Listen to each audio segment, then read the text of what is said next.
Əziz dostlar, axşamınız xeyir olsun. Təbiblə bağlı çox ciddi bir problemi istəyirəm ki, səsləndirim bu video vasitəsilə. Elə aidiyyəti qurumlar da, yəni təbibin özü də məlumatda olsun.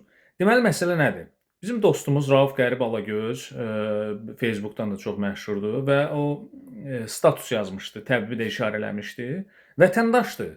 Və mən də təbibdən olan dostlarımızı işarələdim, həmin o postun altına ki, köməklik göstərilsin.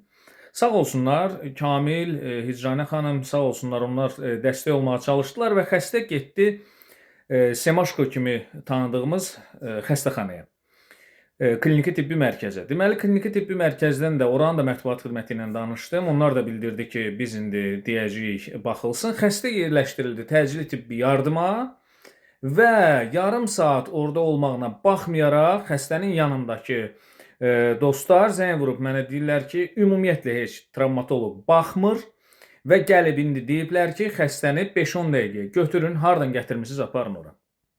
Və mən sonra zəng edirəm Elnur Hidayətoğluna, əziz dostumuz, həmişə dəstək olur.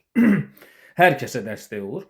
İndi mənim sualım budur ki, niyə Elnur Hidayətoğluna, Kamil qardaşa, Hicranə xanıma və ya digər dostlarımıza zəng vurmalıyıq? Niyə vətəndaş ora gəlirsə, xəstəxanaya gəlirsə, niyə baxılmır? Bax, təbibin, bilirsiniz necə? Təbibin rəhbərliyi, təbibdə aidiyyəti qurumların vəzifəli şəxsləri bu məsələ ilə maraqlanmırsınızmı? Niyə sadə vətəndaş, bax, heç nə Elnur müəllimi tanıyan, nə Kamil bəyi tanıyan, nə Hicranə xanımı tanıyan biri yox. Sadə vətəndaş gəlirsə xəstəxanaya, niyə təcili tibbi yardımda yarım saat qalır və ona baxılmır? Nədir də problem? Axı nə üçündür də? Bu sistem nə üçün? Sistem işləməlidir də. Mən zəng vurmamalıyam.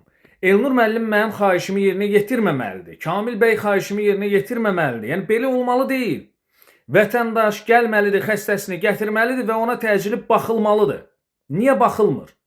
Bax, o həkim, bilirsiniz nəyə gəlir çıxır bu məsələ? Ora gəlir çıxır ki, bu həkimlər orada ancaq xəstəxanalarda ancaq tanışı olanları sağaldırlar. Ancaq tanışı olanlara baxırlar. Biz danışanda da deyirlər ki, pis adam oluruq. Deyirlər ki, niyə danışırsınız? Mən yenə təkrar edirəm. Mətbuat xidməti bir çox qurumlarda belədir. Mətbuat xidmətindən başqa həmin qurumun sırf vətəndaşa xidmət edən bölmələri normal fəaliyyət göstərmir. Təbibsə elə başda.